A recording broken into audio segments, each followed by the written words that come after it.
ناظرین کرام، اب آپ کے سامنے فقہی مسائل بیان کریں گے مفتی عبد المعبود صاحب قاسمی دامت برکاتہ۔ السلام علیکم ورحمۃ اللہ وبرکاتہ۔ الحمد للہ وکفا وسلام علی عبادہ الذین اصطفیٰ، اما بعد۔ محترم ناظرین، آج کے اس پروگرام میں آپ کی خدمت میں احکام میت کی ایک کڑی ترکے سے متعلق عائد ہونے والے حقوق میں تیسرا حق میت کی وصیت اور اس سے متعلق احکام و مسائل پیش کیے جا رہے ہیں۔ آپ کی خدمت میں یہ بات ذکر کی جا چکی ہے کہ میت کے ترکے میں جو حقوق عائد ہوتے ہیں وہ بالترتیب 4 ہیں۔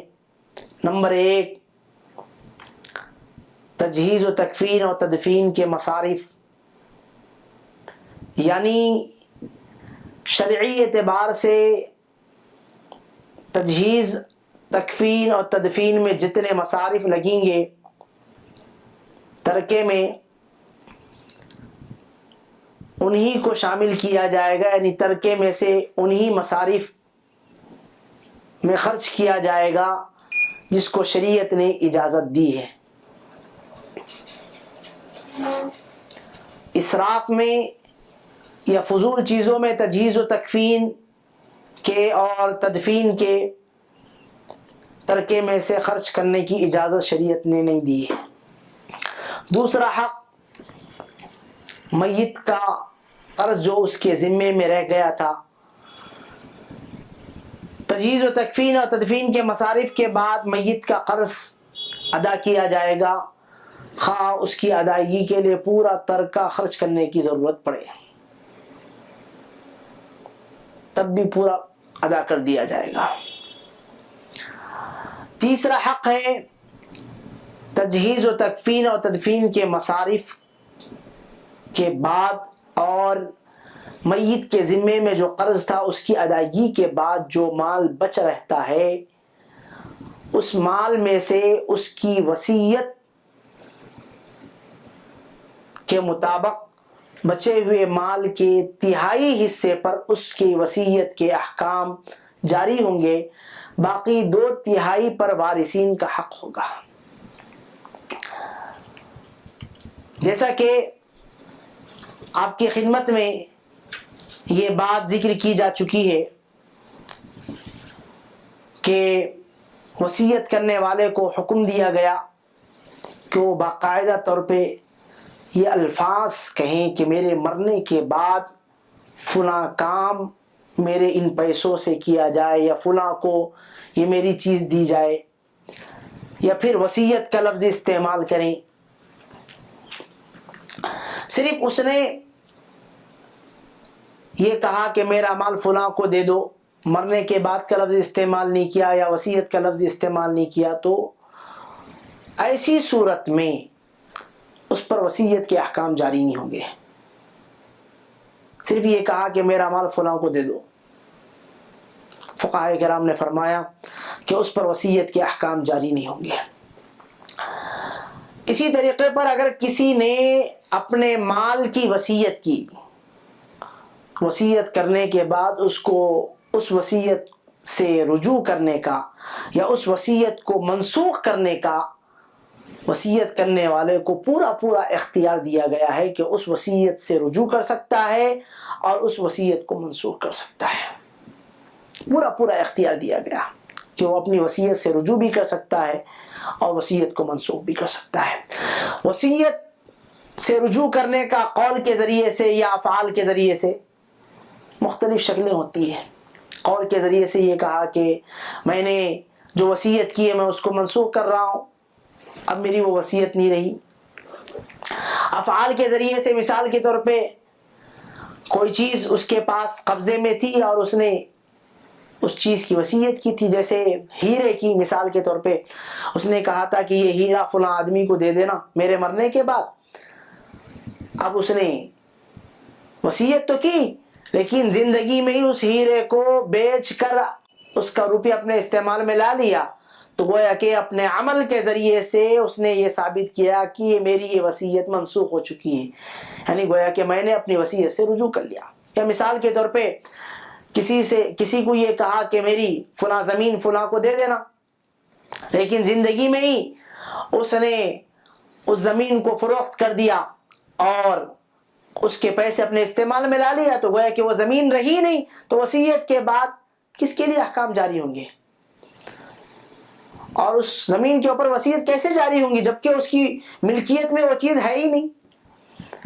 تو لہٰذا اپنے قول کے ذریعے سے، اپنے عمل کے ذریعے سے وصیت کو باطل کر سکتے ہیں، منسوخ کر سکتے ہیں، اس سے رجوع کر سکتے ہیں۔ وصیت کرنے والے کو اس بات کا پورا اختیار ہے کہ وہ رجوع کر سکتا ہے، منسوخ کر سکتا ہے۔ اسی طریقے پر ایک مسئلہ ہے کہ کسی کے لیے اس نے وصیت کی، جس کے لیے وصیت کی ہے، جب اس کے سامنے وہ مال یا پیسہ لے جا کر پہنچایا گیا یا وہ چیز لے جا کر پہنچائی گئی، تو اس نے کہا کہ مجھے یہ چیز نہیں چاہیے۔ ٹھیک ہے، اس نے وصیت کی تھی مجھے دینے کی، لیکن مجھے وہ چیز نہیں چاہیے، تو فقہائے کرام نے فرمایا کہ یہ وصیت باطل ہو جائے گی۔ بعد میں اس کو مطالبے کا حق نہیں ہوگا، یعنی اس کے لیے اس بات کا جواز نہیں ہوگا کہ بعد میں وہ چیز کا مطالبہ کرے، اس لیے کہ جب وہ چیز اس کے سامنے پیش کی گئی تو اس نے انکار کر دیا کہ مجھے وہ چیز نہیں چاہیے، تو گویا کہ وصیت باطل ہو جائے گی۔ اسی طریقے پر کسی شخص نے کسی کے لیے وصیت کی ہے، جس کے لیے وصیت کی ہے اس شخص کی زندگی میں، یعنی وصیت کرنے والے کی زندگی میں ہی یہ کہا کہ مجھے وہ چیز نہیں چاہیے۔ مثال کے طور پہ کسی نے کہا کہ 10,000 روپئے فلاں آدمی کو دے دینا، زندگی میں کہا، وصیت کی میرے مرنے کے بعد 10,000 روپئے فلاں کو دے دینا۔ جب فلاں کو اطلاع ملی یا وہ خود موجود تھا، اس نے کہا کہ بھائی مجھے نہیں چاہیے 10,000 روپئے آپ کے، انکار کر دیا، تو شریعت نے یہ بات بتائی ہے کہ اس وصیت کا جو وصیت مرنے کے بعد نافذ ہونے والی ہے، اس کی زندگی میں قبول کرنے کا یا رد کرنے کا اعتبار نہیں ہوگا۔ یعنی اس نے اس کی زندگی میں ہی یہ کہا کہ مجھے نہیں چاہیے، تو اس کے اس قول کا اعتبار نہیں ہوگا، اس لیے کہ اس کا حکم تو مرنے کے بعد ہوگا نا، اس نے تو زندگی میں ہی رد کر رہا ہے، تو اس کے رد کا اعتبار نہیں ہوگا، یا پھر قبول کر رہا ہے تو قبول کرنے کا اعتبار نہیں ہوگا، بلکہ اس کے احکامات مرنے کے بعد ہوں گے۔ یعنی مرنے سے پہلے اگر کوئی یہ کہہ رہا ہے کہ زندگی میں اس کی میت کی وصیت، جو میت نے کی تھی وصیت، اسی کی زندگی میں یہ کہہ رہا ہے کہ مجھے فلاں چیز نہیں چاہیے، انکار کر رہا ہے، تو اس کے انکار کرنے کا اعتبار شریعت نے نہیں کیا ہے۔ ہاں، مرنے کے بعد وہ چیز جب اس کے پاس لے جائی گئی تب جا کے وہ انکار کر رہا ہے، یا خود مرنے کے بعد انکار کر رہا ہے، تو اس کا انکار قابل اعتبار ہوگا اور وہ وصیت باطل ہوگی۔ محترم ناظرین، آپ نے وصیت کے بارے میں مختلف باتیں سنی، لیکن وصیت کی کیسے جاتی ہے، اس کے لیے کیا الفاظ ہیں اور اس کا طریقہ کیا ہے، اس کے لیے کوئی لمبی چوڑی بات نہیں ہے، مختصر سا طریقہ ہے کہ فقہائے کرام نے فرمایا کہ یہ کہیں زبانی طور پر یا تحریری طور پر کہ میرے مرنے کے بعد میرے مال میں سے فلاں کام کروا دینا، مسجد بنوا دینا، مدرسہ بنوا دینا، یا خانقاہ بنا دینا، یا فلاں شخص کو اتنا مال دے دینا، میرے مرنے کے بعد ان کا فدیہ ادا کر دینا، یا جو میرے مالی فرائض و واجبات رہ گئے ہیں جیسے زکوٰۃ ہے، حج ہے یا صدقۃ الفطر ہے، کہ میرے مرنے کے بعد ان کو ادا کر دینا، یہ سب وصیت میں شمار ہوگی۔ جس پر عمل کرنے کا آسان طریقہ ہے تجہیز و تکفین اور قرضوں کی ادائیگی کے بعد جو ترکہ بچ رہا ہے اس کے 3 مساوی حصے کر کے ان میں سے 2 حصوں میں صرف وارثین کا حق ہوگا اور 1 حصے پر اس کے وصیت کے احکام جاری ہوں گے. اور اگر کسی نے اتنے مال کی وصیت کی ہے کہ 1/3 سے زیادہ، تو وارثین پر وہ اس سے زیادہ یعنی 1/3 سے زیادہ پر عمل کرنا واجب نہیں ہوگا، نہ فرض ہوگا. ہاں البتہ وارثین جو عاقل بالغ سمجھدار ہو، وصیت کرنے والے کی 1/3 سے زیادہ جو اس نے وصیت کی ہے 1/3 مال سے زیادہ کی، وصیت کرنے والے کے مطابق اگر عمل کرنا چاہ رہے ہیں تو یہ اجازت دی ہے، کر سکتے ہیں. لیکن شرط یہ ہے کہ وارثین سب برضا و رغبت اس کی 1/3 سے زائد وصیت پر عمل کریں، برضا و رغبت. لیکن اس میں بچے نہیں ہونا، نابالغ یا پھر اسی طریقے پہ پاگل، مجنون. یا ایک شکل یہ بھی ہو سکتی ہے کہ میت نے وصیت کی ہے 1/3 سے کم مال پر، مثال کے طور پہ تجہیز و تکفین کی ادائیگی کے بعد اور قرض کی ادائیگی کے بعد 3 لاکھ روپے بچ رہے ہیں، اور میت نے وصیت کی ہے 50,000 روپے کی، حالانکہ 1/3 مال تھا 1 لاکھ روپے، اور جو اس نے وصیت کی ہے 1/3 مال سے کم پر کی وصیت کی ہے، 50,000 روپے پر وصیت کی ہے، تو 50,000 روپے اس کی وصیت کے مطابق خرچ کر دیے جائیں گے، اور 1/3 مال میں سے اور کچھ بچ گیا تو جو بچا مال ہے وہ بھی وارثین میں بطور وراثت کے تقسیم کیا جائے گا شرعی اعتبار سے، یعنی وارثین کا حق ہوگا وہ. اسی طریقے پر ایک اور مسئلہ ہے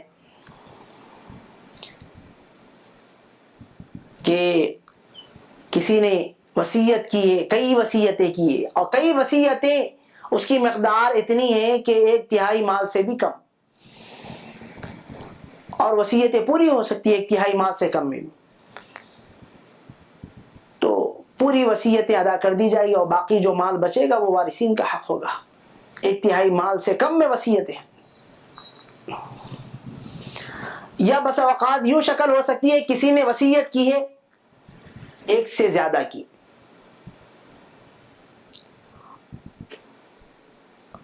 اور اتنی وصیتیں کی ہے کہ اس کی وصیتوں کو اگر جوڑا جائے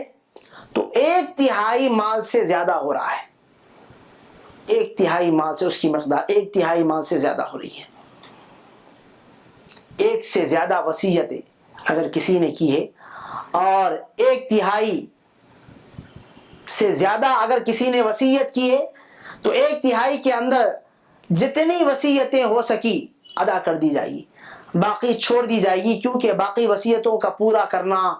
اور نافذ کرنا یہ وارثوں کے ذمہ لازم تو ہے نہیں، لہذا باقی وصیتیں چھوڑ دی جائے گی. صرف 1/3 مال کے اندر جتنی وصیتیں ہو سکی اس پر عمل کر لیا جائے گا، باقی وصیتوں کو چھوڑ دیا جائے گا. البتہ وارثین باقی وصیتوں پہ عمل کرنا چاہے برضا و رغبت تو اس کی اجازت ہے. ایک اور مسئلہ سن لیجیے کہ اگر وارثین برضا و رغبت عاقل ہے، بالغ ہے، سمجھدار ہے، اپنے حصوں میں سے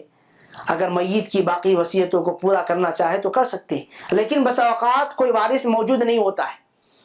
اس کی عدم موجودگی میں باقی وارثین کو اختیار نہیں ہے. البتہ وہ غیر موجود وارث اجازت دے دیں تو باقی وصیتوں پہ عمل کر سکتے ہیں، یعنی 1/3 سے زائد مال کی وصیتوں پہ عمل کیا جا سکتا ہے. اگر کوئی موجود نہیں ہے یا پھر کوئی اجازت نہیں دیا ہے اور 1/3 سے زائد مال پر عمل کرنا چاہ رہے ہیں تو سب کی اجازت ضروری ہے، یعنی سب وارثین کی اجازت ضروری ہے، اور اس میں بچہ نہیں ہونا یا پاگل نہیں ہونا. اگر لڑکا ہوگا تو اس کی اجازت کے بھی اعتبار نہیں ہوگا، پاگل ہوگا اس کی اجازت کے بھی اعتبار نہیں ہوگا، بلکہ جو سمجھدار عاقل بالغ ہے وہ اپنے حصے میں سے یعنی وراثت کا جو اپنا حصہ بنتا ہے اس حصے میں سے اگر وصیت جو کیا ہے 1/3 سے زائد وصیتیں اس میں خرچ کرنا چاہیں تو باقی وارثین خرچ کر سکتے ہیں. اب ایک مسئلہ سن لیجئے، ایک سے زیادہ وصیتوں کی ترتیب بڑی مشکل ہے، اس میں بڑی ترتیب ہے، بہت سارے لوگ اس میں بے ترتیبی کرتے ہیں۔ مثال کے طور پہ اگر کوئی بندہ ہے چند وصیتیں کی،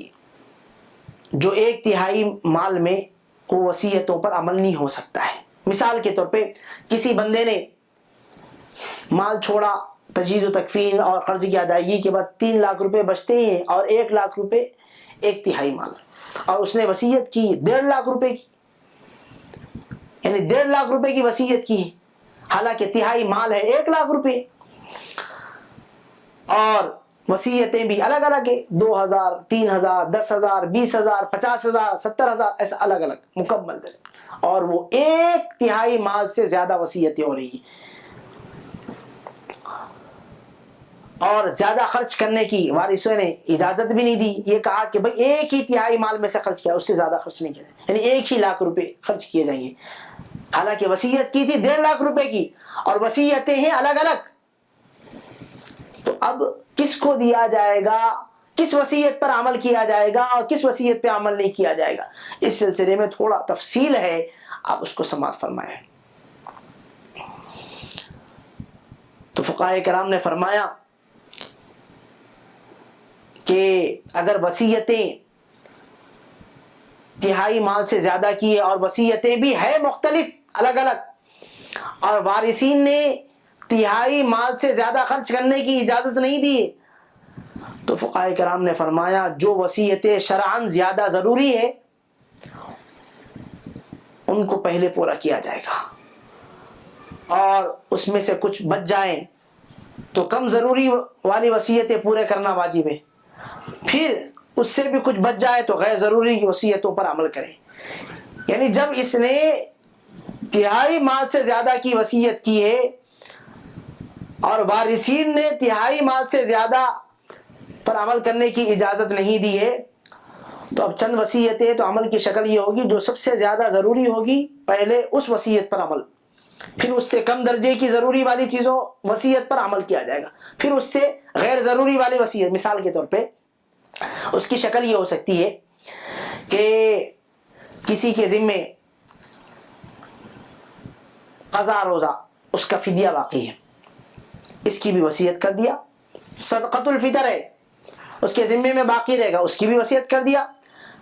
اور مسجد بنوانا اس کی بھی وصیت کر دیا، تو گویا کہ اس نے بیک وقت 3 وصیتیں کی ہے، قضا روزوں کا فدیہ، صدقۃ الفطر کا فدیہ، مسجد بنوانے کا فدیہ۔ لیکن جب اس نے تینوں کی وصیت کی ہے اور اس کی وصیت کے مطابق 3 باتوں پر عمل کیا جائے گا تو 1/3 مال سے زیادہ ہو جائے گا۔ اب کیا کیا جائے؟ اب وارثین اجازت بھی نہیں دے رہے، حکم یہ دیا گیا کہ سب سے ضروری شرعی اعتبار سے جس وصیت پر عمل کرنا ضروری ہوگا پہلے اس پر عمل کیا جائے گا، یعنی روزے، قضا روزوں کا ادا کرنا فرض تھا، لہذا ان کا فدیہ پہلے ادا کیا جائے گا۔ جب اس نے وصیت کی تو پہلے قضا روزوں کا فدیہ ادا کیا جائے گا، اس لیے کہ قضا روزوں کا ادا کرنا یہ فرض تھا، لہذا قضا روزوں کا فدیہ پہلے ادا کیا جائے گا، پھر اس کے بعد صدقۃ الفطر کا، اس لیے کہ قضا روزوں سے صدقۃ الفطر کا درجہ ذرا کم ہے، یعنی اس کا درجہ واجب کا ہے اور روزوں کا درجہ یہ فرض کا ہے، لہذا پہلے قضا روزوں کا فدیہ ادا کیا جائے گا،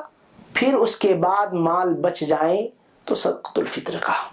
پھر اس کے بعد مال بچ جائیں تو مسجد بنوانے کا۔ تو گویا کہ یہ شرعی اعتبار سے یعنی جو بہت زیادہ ضروری والا عمل ہے اس پر پہلے عمل کیا جائے گا، پھر اس کے بعد اس سے کم درجہ، پھر اس کے بعد ضروری والا۔